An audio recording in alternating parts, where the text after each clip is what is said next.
세계 역사를 바꾼 한 남자의 이야기입니다. 그는 단순한 사업가를 넘어서 전 세계 경제의 판도를 뒤바꾸고 거대한 제국을 건설한 인물이었죠. 석유라는 검은 황금을 통해 상상할 수 없는 부를 쌓아 올렸지만 동시에 수많은 경쟁자들을 무자비하게 밟고 올라선 냉혹한 독점자이기도 했습니다. 1839년 7월 8일 뉴욕주의 조그만 농촌 마을에서 한 아이가 태어났습니다.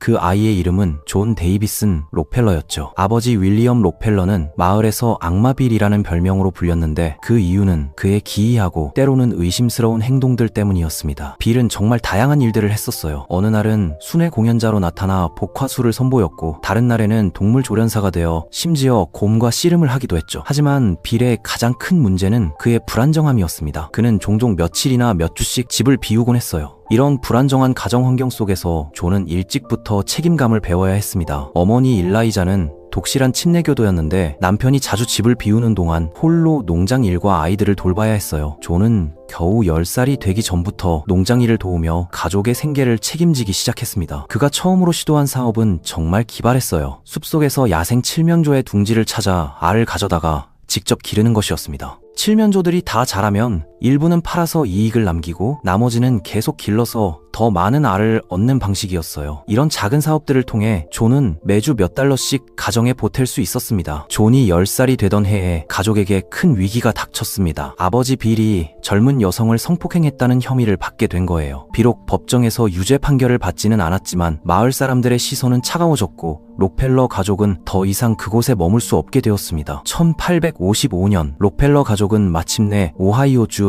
클리블랜드에 정착할 수 있었습니다. 클리블랜드는 당시 급성장하는 공업 도시였고 많은 기회들이 있는 곳이었어요. 하지만 존에게는 중요한 선택의 순간이 다가왔습니다. 고등학교를 거의 마치게 된 그는 대학에 진학하고 싶었지만 가정 형편상 그럴 여유가 없었거든요. 존은 체계적으로 취업 준비를 했습니다. 클리블랜드에 있는 모든 주요 기업들, 철도회사, 은행, 도매상의 목록을 만들어 놓고 하나씩 찾아다니며 일자리를 구했어요. 하지만 겨우 16살의 어린 나이라는 것이 큰 걸림돌이었습니다. 면접관들은 대부분 그의 어린 모습을 보고는 코웃음을 치며 돌려보냈죠. 무려 6주 동안 계속된 구직 활동 끝에 드디어 한 작은 상업회사에서 기회를 얻게 되었어요. 그 회사는 휴이덴 터틀이라는 곳이었는데 각종 상품을 거래하는 중개업체였습니다. 존의 단정한 외모와 깔끔한 글씨체를 본 펀 사장이 그에게 기회를 주기로 한 거였어요. 이 첫 직장에서 존은 정말 많은 것들을 배웠습니다. 공급업체들과 협상하는 법, 장부를 관리하는 법, 무엇보다 실제 비즈니스가 어떻게 돌아가는지를 몸소 체험할 수 있었거든요. 어느 날 상사가 4달러짜리 수표를 금고에 넣는 것을 본 존은 깊은 인상을 받았습니다. 1855년이 끝날 무렵 존은 첫 해 급여로 50달러를 받았어요. 하루에 겨우 14센트 정도 버는 셈이었지만 그래도 열심히 일한 덕분에 이듬해에는 300달러로 인상되었습니다. 오늘날 가치로 환산하면 약 11,000달러 정도 되는 금액이었어요.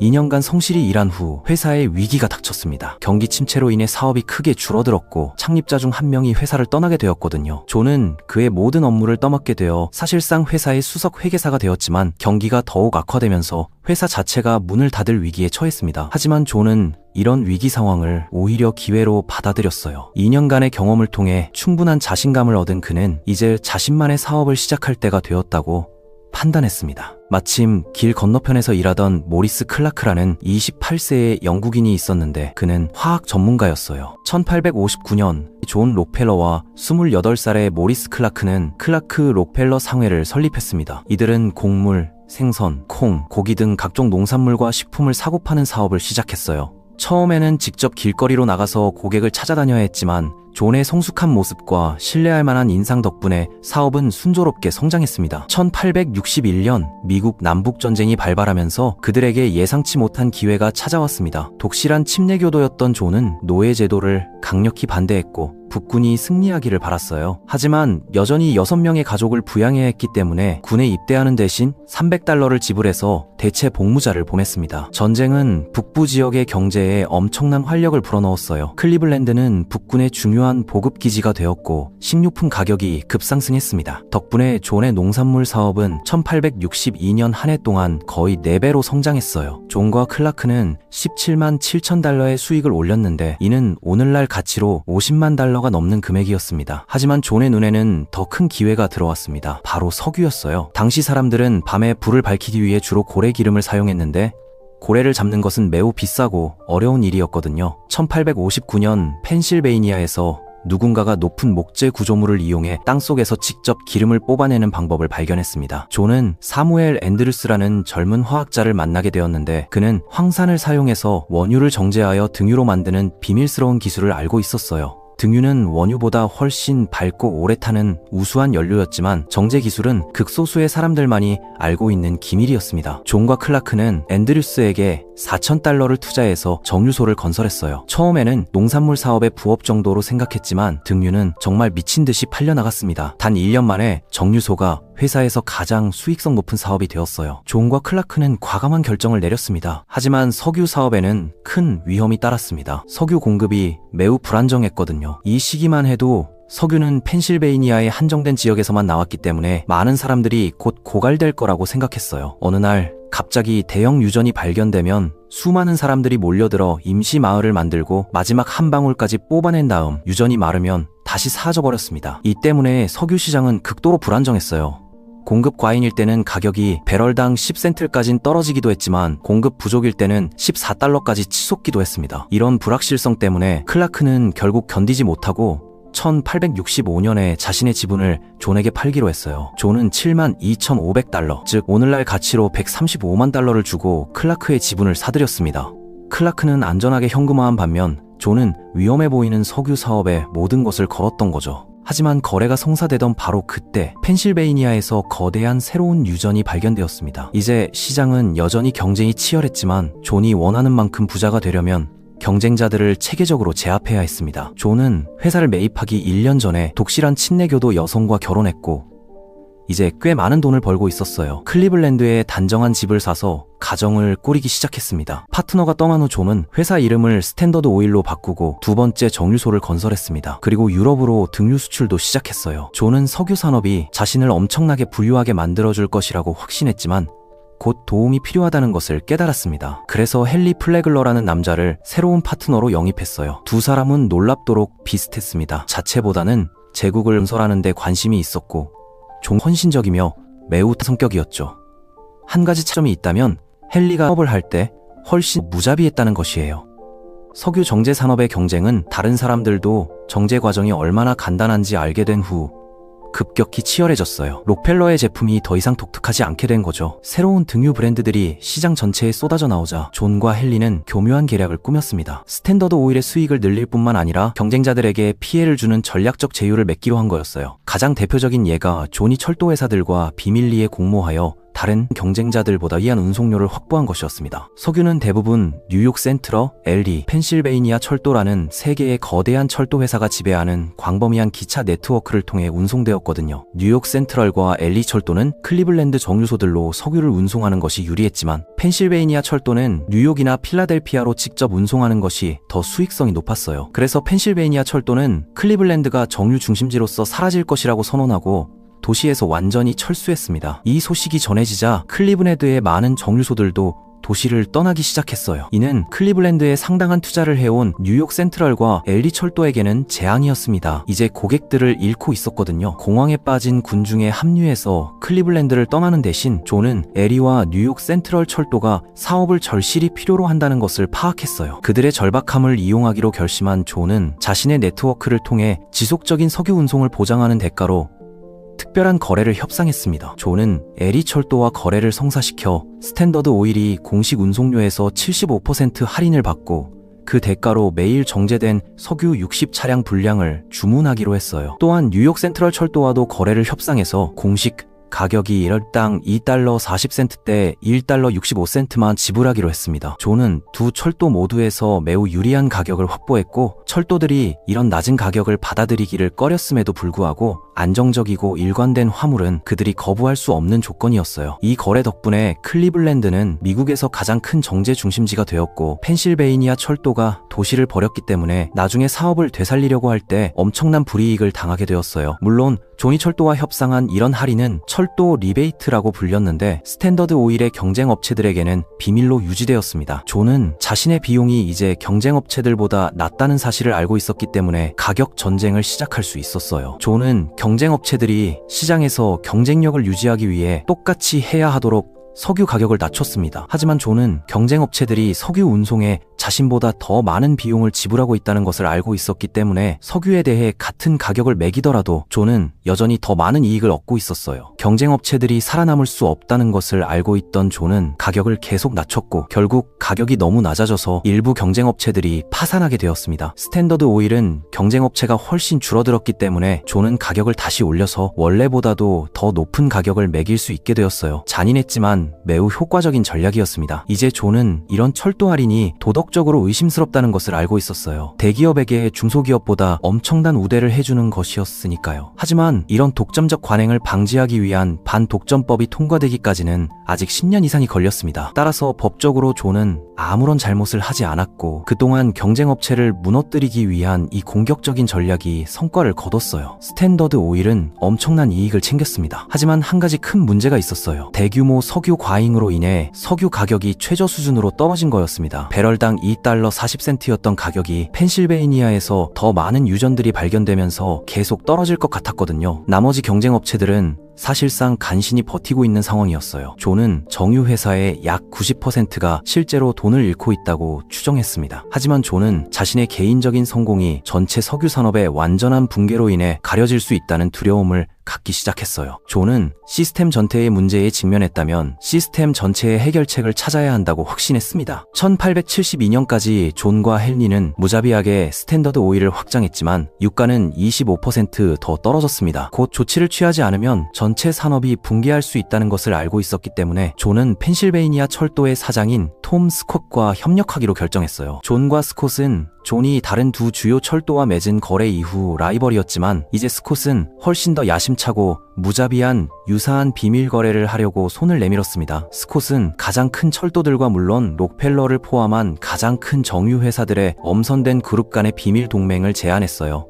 펜실베이니아, 뉴욕 센트럴, 에리 철도는 모두 눈에 띄지 않는 남부 개선 회사 줄여서 SIC라는 이름으로 동맹을 형성했습니다. 거래 내용은 운송 비용에 대한 비밀 50% 할인을 대가로 존이 모든 석유를 이 철도들을 통해서만 운송한다는 것이었어요. 그는 경쟁 업체들에게 파괴적인 거래를 설계했어요. 예를 들어 이 비밀 동맹 외부의 누군가가 이 철도들을 통해 등유를 운송할 경우 스탠더드 오일은 운송 비용의 50%를 환불받을 수 있었습니다. 이는 드로우백으로 알려져 있었는데 스탠더드 오일의 경쟁 업체는 같은 철도로 석유를 운송하기 위해 더 높은 가격을 지불할 뿐만 아니라 그 돈의 일부가 록펠러에게 직접 들어갈 것이라는 뜻이었거든요. 이 모든 것에 더해서 철도들은 존에게 경쟁업체 운송에 대한 상세한 정보를 비밀리에 제공할 것이었습니다. 그는 경쟁업체 사업의 모든 세부 사항을 알고 있었으므로 더 저렴한 가격에 등유를 판매해서 경쟁업체를 약화시킬 수 있었어요. 이 비밀 동맹 외부에 누구든지 기회가 없었습니다. 하지만 어느 쪽이든 중요하지 않았습니다. 철도 및 정유 카르텔에 대한 소문이 곧 퍼지기 시작했거든요.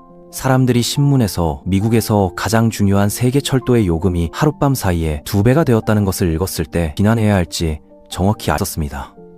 펜실베이니아 철도의 톰 스콧과 스탠더드 오일의 존 록펠러 말이에요. 동맹에 대한 소문이 계속 퍼지면서 수천 명의 사람들이 거리로 나가 스탠더드 오일과 펜실베이니아 철도를 폭력 파괴 행위, 방화로 위협하는 시위를 했습니다. 시위대들은 스탠더드 배송물을 납치하고 석유를 유출했으며 펜실베이니아의 철도 선로를 땅에서 뜯어냈어요. 하지만 SIC에 대한 마지막 타격은 석유 채굴업자들이 반대 움직임을 취하고 원유 공급 없이 SIC를 보이콧했을 때 왔습니다. 존의 정유소들은 쓸모없게 되었기 때문에 SIC가 형성된 지 2개월 후에 해체되었어요. 많은 부정적인 관심을 가져온 굴욕적인 사건이었지만 존은 그것에 동요하지 않았습니다. 그는 음지의 뒷거래를 통해 석유 산업을 통제할 수 없다면 공개적으로 그렇게 하고 무력으로 산업을 정복하기로 결정했어요. 존은 가능한 한 많은 석유 관련 정유소들을 데려오고 싶었고 놀랍게도 SIC 실패는 산업에 중요한 변화를 가져왔습니다. SIC 동맹의 공개적인 낙진에도 불구하고 여전히 많은 사람들이 대형 철도와 대형 정유업체 사이에 어떤 종류의 비밀 거래가 여전히 진행 중이어야 한다는 편집증을 가지고 있었어요. 지금은 클리블랜드 대학살로 알려진 6주 동안 존은 클리블랜드에 있는 26개의 정유회사 중 22개를 협박해서 실제 사업 가치의 일부에 매각하도록 했어요. SIC가 떠나지 않았음에도 불구하고 두려움이 많은 정유업체들을 압박해서 회사를 존에게 매각하도록 압박했습니다. 다른 많은 정유업체들이 어쨌든 돈을 잃고 있었기 때문에 존은 정유업체들에게 회사 재정을 보여주어 스탠더드가 얼마나 잘 운영되는지 보여주고 자신이 모든 정유업체보다 오래 갈 수 있다는 것을 증명했어요. 대부분의 정유업체들에게 패배하는 싸움과 현금화 사이의 선택은 명백했고 누군가가 매각할 때마다 존은 그들에게 두 가지 옵션만 제공했습니다. 다시는 업계에 합류하지 못하도록 금지하는 파멸적인 계약에 서명하거나 스탠더드 오일에 합류하는 것이었어요. 대부분의 경쟁업체들이 스탠더드에 합류하기로 선택했기 때문에 존은 업계에서 가장 뛰어난 두뇌들을 가지고 있었고 그들이 그를 위해 일했습니다. 자신의 회사를 운영하던 모든 기업가들이 이제 스탠더드 오일의 우산 아래 하나의 거대 회사로 합쳐졌어요. 1873년 중반까지 존은 매년 100만 배럴 이상의 등유를 운송할 수 있는 점점 더 많은 고효율 정유소들을 갖춘 제국을 통제했어요. 이제 그는 클리블랜드 정유소에 대한 독점권을 갖게 되었습니다. 하지만 1873년 9월 18일 역사가들이 검은 목요일이라고 부르는 날에 일련의 은행 파산으로 미국 경제는 6년간 지속된 전국적인 불황에 빠졌습니다. 처음으로 유가가 하락한 것은 공급이 너무 많았기 때문이 아니라 수요가 전혀 없었기 때문이었어요. 스탠더드는 클리블랜드에 있는 주요 정유 공장 6개 중 2개만 가동하기 시작했고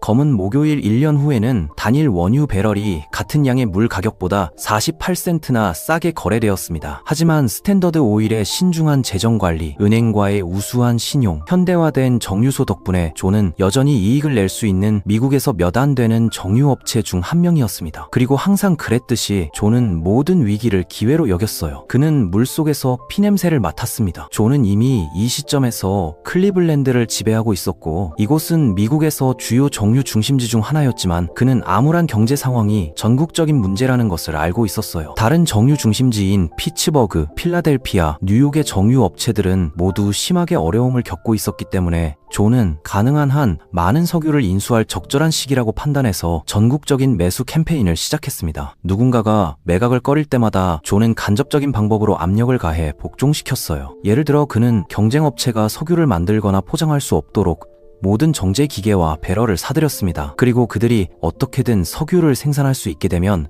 그는 모든 철도를 몇 달 동안 보류시켜 어디에도 운송할 수 없게 했어요. 존의 또 다른 잔혹한 사업 전략 중 하나는 철도가 다른 정유업체들의 가격을 너무 높게 인상하도록 압력을 가하는 것이었습니다. 그는 모든 경쟁 운송에 대한 상세한 기록을 가지고 있었기 때문에 곧 파산에 직면하게 될 것을 알 수 있었어요. 그는 그들이 파산 직전에 있을 때까지 기다렸다가 몇 푼에 사들여 사업을 구하겠다고 제안했습니다. 결국 스탠더드 오일이 인수하려고 했던 모든 사람들은 성장하는 거대 기업에 흡수되거나 그 압력에 진둘렸어요. 경제가 회복되기 시작할 무렵에는 스탠더드 오일이 피츠버그 정제 용량의 절반 이상을 통제했고 필라델피아에 있는 가장 큰 정유소와 뉴욕에서도 지배적인 지위를 확보했습니다. 산업에 대한 더 큰 통제력을 행사하기 위해 존은 원유를 정유소로 가져오고 대도시에서 정제된 석유를 펌핑하는 파이프라인 네트워크를 구축했어요. 파이프라인 덕분에 스탠더드 오일은 철도에 덜 의존해서 석유를 운송했고 따라서 단위 비용을 더욱 절감했습니다. 파이프라인이 촉수처럼 미국 동부 해안을 덮고 있었기 때문에 스탠더드 오일은 문어라는 적절한 별명을 얻었어요. 아직 30대에 불과했지만 존 록펠러는 이제 석유 정제의 확실한 왕이자 미국에서 가장 부유한 사람 중 한 명이었습니다. 하지만 이제는 너무 많은 사람들이 스탠더드 오일의 약탈적 사업 관행의 희생자가 되었어요. 당시 미국에서 가장 큰 신문들은 회사를 가장 잔인하고 강압적이며 독점적인 회사라고 불렀습니다. 국가를 사로잡은 존의 적 목록은 위험할 정도로 길어졌어요. 철도 회사들에게 석유 산업은 엄청난 사업의 원천이었습니다. 광부들은 유정에서 정유소로 석유를 운반해야 했고 정유업체들은 그것을 대도시로 운반해야 했거든요. 하지만 스탠더드 석유가 미국 동부 해안 전역에 광대한 파이프라인 네트워크를 놓기 시작하면서 철도 회사들은 가장 중요한 고객 중 하나가 독립적으로 움직이고 있다는 사실에 직면했어요. 펜실베이니아 철도의 소유주인 톰 스콧은 자신의 파이프라인을 놓기로 결정했지만 존이 좋아하지 않을 일을 했습니다. 그는 자신의 정유소를 짓기 시작한 거였어요. 이제 스콧은 존과 직접 경쟁하게 되었기 때문에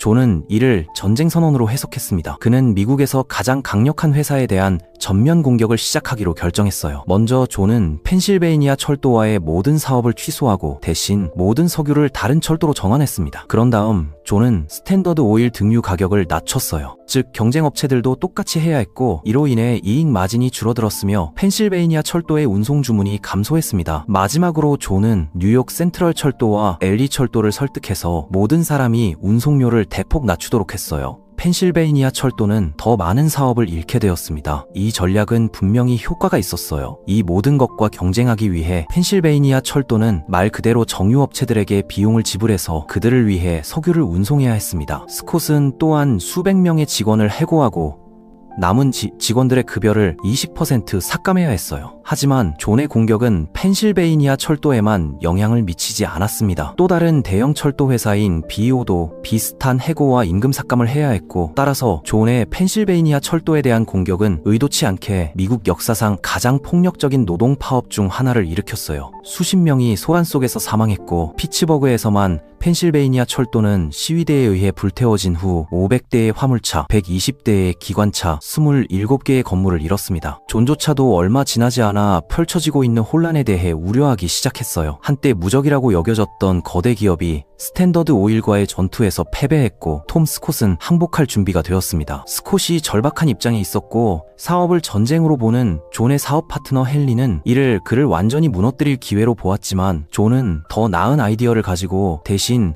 대규모 거래를 조정하기로 했어요. 철도와 존은 스탠더드 교통량의 47%를 보장함으로써 펜실베이니아 철도의 생존을 돕기로 합의했습니다. 뉴욕 센트럴, LA, BO는 안정적인 화물 공급원을 대가로 나머지를 얻었어요. 존은 펜실베이니아의 공식 요금에 대해 매우 큰 비밀 환불을 요구했습니다. 그는 경쟁업체 화물에 대한 더 자세한 정보를 요구했고, 모든 철도를 통과하는 모든 배럴에 대해 20센트를 원했어요. 이것은 이전에 제안된 비밀 동맹과 유사했지만, 이번에는 존이 힘의 균형을 유지하는 사람이었고 기본적으로 원하는 것을 요구할 수 있었습니다. 철도들에는 선택의 여지가 거의 없었기 때문에 이 거래는 효과적으로 존을 미국에서 가장 강력한 사람 중 하나로 만들었어요. 존은 기본적으로 철도들을 소유했습니다. 그는 본질적으로 석유 산업을 통제하고 모든 경쟁 업체들을 예리하게 살폈어요. 그는 클리블랜드, 피츠버그, 필라델피아를 완전히 지배했고, 뉴욕에는 그의 것이 아닌 몇몇 분산된 정유소들만 있었습니다. 스탠더드 오일은 이제 전체 석유 정산업의 약 90%를 통제했어요. 하지만 존의 라이벌 톰 스콧의 경우, 존이 기술적으로 그의 회사와 계약을 맺었음에도 불구하고 펜실베이니아 철도는 회복하지 못했고, 스콧은 개인적으로 굴욕적인 패배에서 회복하지 못했습니다. 그로부터 1년 후 스콧은 뇌졸중을 앓고 곧 사망했어요. 여기서 흥미로운 점은 수년 전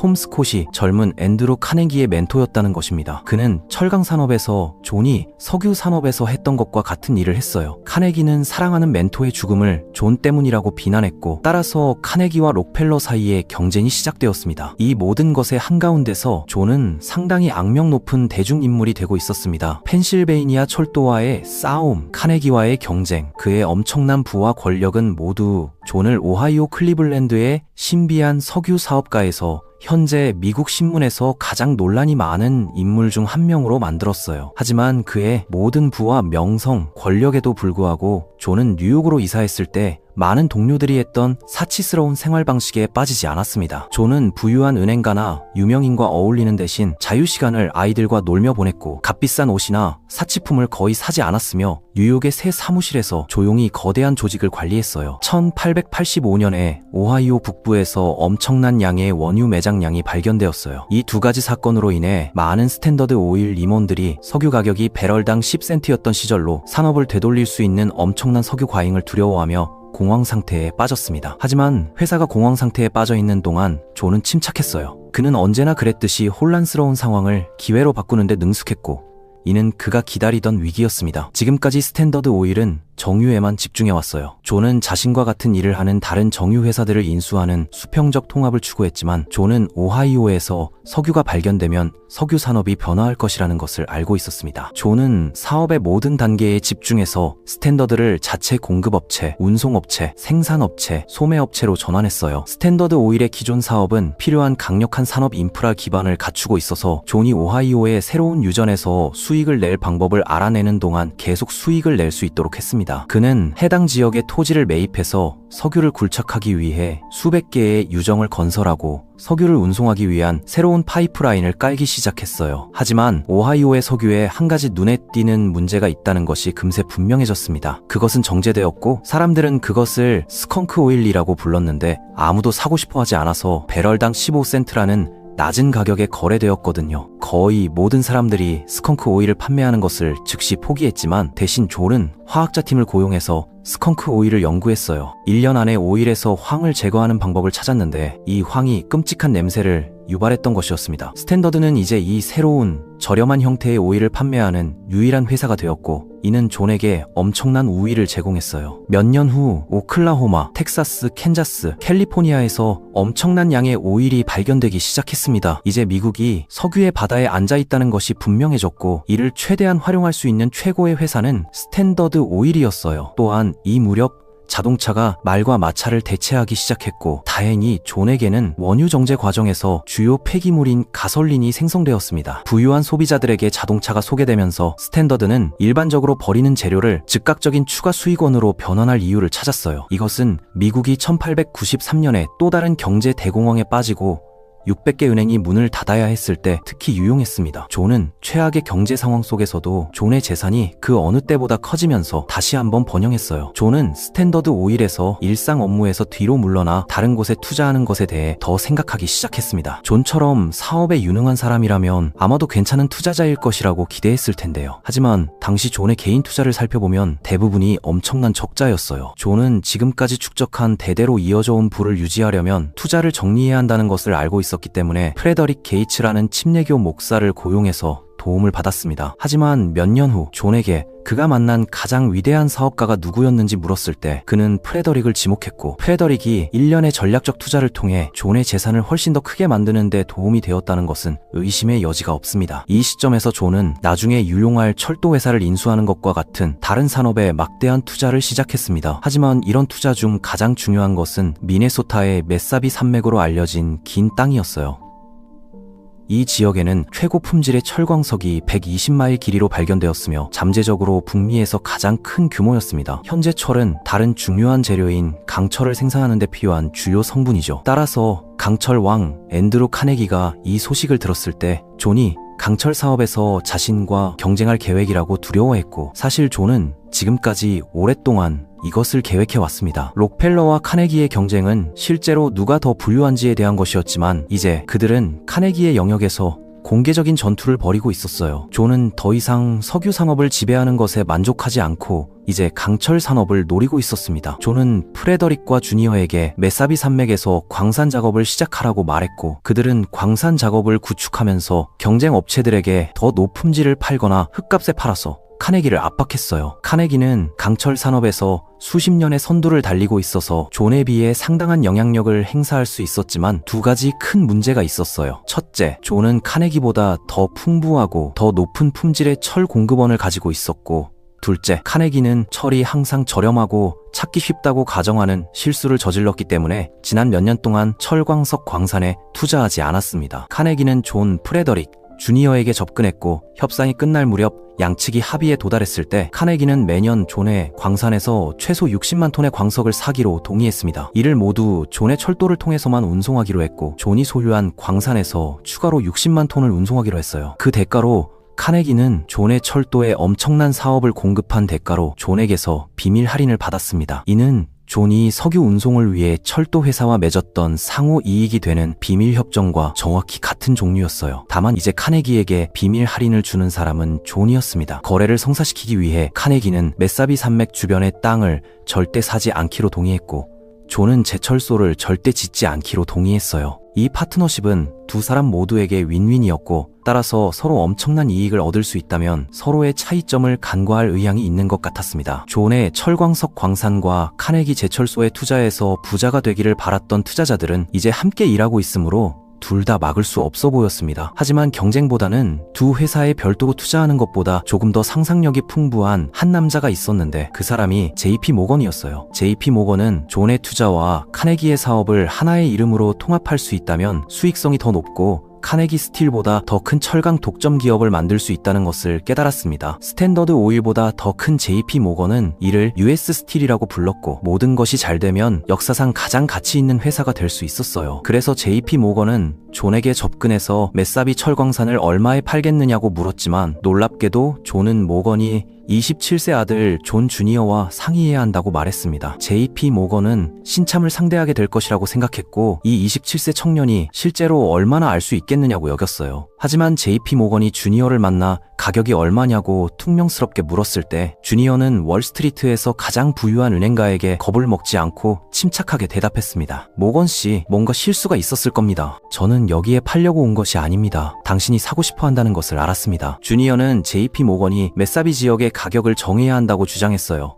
이는 주니어가 협상에서 모든 권한을 가졌다는 것을 의미했습니다. 모건은 너무 놀라서 사무실에서 나와 전략을 재고해야 했어요. 결국 그는 메사비 광산과 기존 광산 운영의 전체 소유권을 대가로 제안했습니다. 오늘날 31달러가 조금 넘는 US 스틸으로 총 8,050만 달러를 제안했어요. 모건은 카네기의 전체 철강 사업을 US 스틸에 통합해서 세계 최 10억 달러 기업을 만들었습니다. 하지만 존은 이제 그 회사의 막대한 부분을 소유하고 있었고 그의 US 스틸 주식은 자동차 붐과 가솔린 수요 덕분에 곧 2억으로 상승했어요. 이전보다 더 강력한 독점 기업으로 성장했습니다. 프레더릭과의 투자 덕분에 이제 모든 것이 해지면서 존의 부는 상상할 수 없는 수준으로 계속 증가했어요. 이제 여러 분산되었고 존은 마침 사업계에서 완전히 물러날 준비가 되었습니다.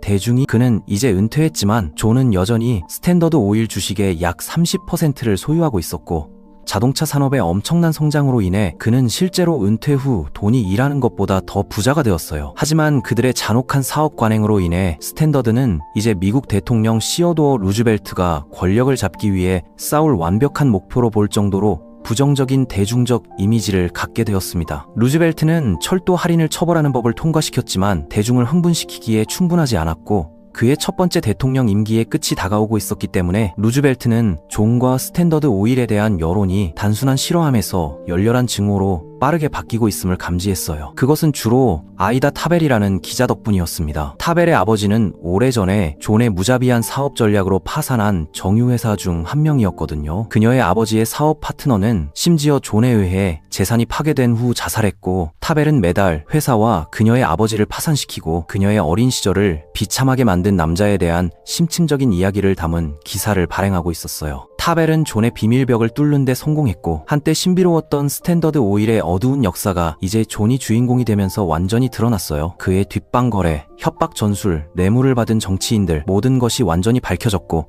미국 대중은 이야기를 탐닉했습니다. 이 시리즈는 심지어 존의 아버지의 사기 이력과 성적 학대 혐의를 폭로했고 결국 존과 그의 가족에게 큰 감정적 피해를 준 그의 두 번째 결혼을 알게 되었어요. 말할 것도 없이 존은 타벨이 쓴 어떤 글에도 답하지 않았고 그녀가 그를 공개적으로 비난하면서 그의 대외 이미지는 오염되었으며 그의 침묵은 대중을 더욱 화나게 했습니다. 몇 년 후 존은 미국 엘리트의 가장 사적이고 신비로운 구성원 중 한 명에서 부패와 탐욕의 국가적 화신으로 변했어요. 이제 대중은 존과 스탠더드 오일이 범죄에 대한 대가를 치르게 되기를 바랐습니다. 루즈벨트 대통령은 첫 임기가 끝나갈 무렵 대선 캠페인에서 스탠더드 오일을 자신의 적대자로 만들어 여론을 유리하게 이용할 기회를 보았어요. 루즈벨트는 독점 기업들을 무너뜨리겠다고 약속했고 따라서 재선에 성공했을 때 그 약속을 이행하고 록펠러 제국의 전쟁을 일으킬 때였습니다. 그는 스탠더드 오일에 대한 본격적인 조사를 시작했고 부패한 정치인들이 항상 무시했던 독점 금지법이 그 잠재력을 발휘하게 되었어요. 루즈벨트는 정부가 역사적인 전면 공격에서 미국 정부의 전력을 다해 스탠더드를 기소할 것이라고 발표했습니다. 스탠더드는 석유 산업 독점, 약탈적 가격 책정, 철도 할인 협상, 기업 간첩 행위, 경쟁업체의 비밀 소유 혐의를 받았고 개별주에서 21건의 소송을 싸워야 했을 뿐만 아니라 연방정부는 역사상 가장 큰 소송을 스탠더드에게 제기했어요. 그 시점까지 1000건이 넘는 증거물, 444명의 증언자, 그리고 12,000페이지가 넘는 증거가 스탠더드 오일에 있었습니다. 실제로 독점 소송은 너무 방대해서 루즈벨트 대통령 임기를 넘어 수년간 계속되었지만 스탠더드 오일을 물리치려는 그의 야망은 결국 충족될 것이었어요. 스탠더드 오일이 본격적인 독점 기업이라는 증거는 스탠더드가 미국 정유의 87%를 통제하고 있었기 때문에 명백했습니다. 어떤 곳에서는 독점 기업 지위를 최대한 활용하고 등유 가격을 너무 높게 책정해서 터무니없는 이익을 냈으며 독점 기업으로 확인된 것 외에도 스탠더드가 수백 명의 정치인에게 체계적으로 뇌물을 주고 여러 독점금지법을 고의로 위반했다는 증거가 있었어요. 1911년 5월 15일에 고발된 범죄에 대해 유죄 판결을 받은 후 연방정부는 스탠더드 오일을 해산하고 41년 만에 자회사들을 별도의 비계열 회사들로 재편하라는 명령을 내렸습니다. 존의 제국은 마침내 치명타를 입었고 이제 분할되고 있었어요. 물론 스탠더드 오일 규모의 제국을 분할하는 것은 존에게 불리한 상황이 될 것이라고 생각할 텐데요. 아이다 타벨과 루즈벨트 대통령 같은 그의 많은 적들은 이 사건이 축하할 만한 일이라고 생각했지만 그들이 예상하지 못했던 것은 스탠더드 오일의 해산이 존의 경력에서 가장 수익성 있는 사건이 될 것이라는 점이었어요. 외부에서 보면 스탠더드가 해산으로 인해 망가진 것처럼 보일 수 있지만 실제로는 텍사스와 캘리포니아 같은 곳에서 더 많은 유전들이 발견되면서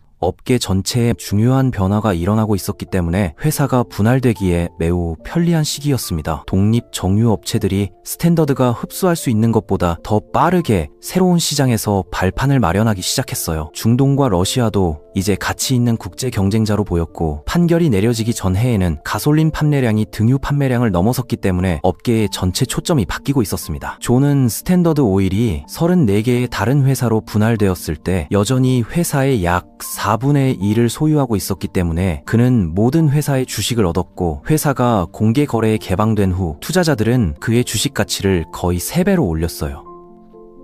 존은 스탠더드 오일이 해산된 같은 해인 1911년 말에 더욱 부자가 되었습니다. 존은 세계 최초의 억만장자가 되는데 가까워졌어요. 앤드루 카네기는 이제 세계 최고 부자 타이틀을 위한 싸움에서 훨씬 뒤처졌지만 존은 상상할 수 없는 부를 얻었으므로 이제 그가 그 모든 돈으로 무엇을 할 것인지에 대한 한 가지 질문이 남았습니다. 존은 세계에서 가장 부유한 사람이었고 이제 은퇴하고 그의 오래된 회사가 해체된 후 그는 남은 인생을 자선 활동에 바치기로 결정했어요. 이 시점에서 그는 70세가 넘었지만 존의 의무감은 그가 평생 사업에서처럼 자선 활동에도 열정적이었다는 것을 의미했습니다. 존은 사람들에게 자신이 지구로 보내진 신의 군사이며 인류의 이익을 위해 돈을 준다고 말했어요. 존은 정말로 세상에 영향을 미치고 싶었고 공정하게 말해서 존이 첫 급여를 받은 이후로 존은 자신이 번 돈의 최소 10%를 다양한 단체에 기부했습니다. 하지만 존은 자신의 자선 활동을 계속되는 오래된 기계로 만들고 싶었습니다. 그의 유산은 1913년에 그의 개인 투자를 관리하던 두 사람 프레더릭 게이츠와 그의 아들 존 주니어와 함께 록펠러 재단을 시작했어요. 당시 존은 거의 1억 5천만 달러를 기부했고 앞으로는 개인적으로 총 5억 4천만 달러를 기부할 예정이었습니다. 프레더릭과 주니어는 재단을 통해 5억 3,700만 달러를 더 기부했고 주니어는 1억 4천만 달러의 재산을 추가로 기부했어요.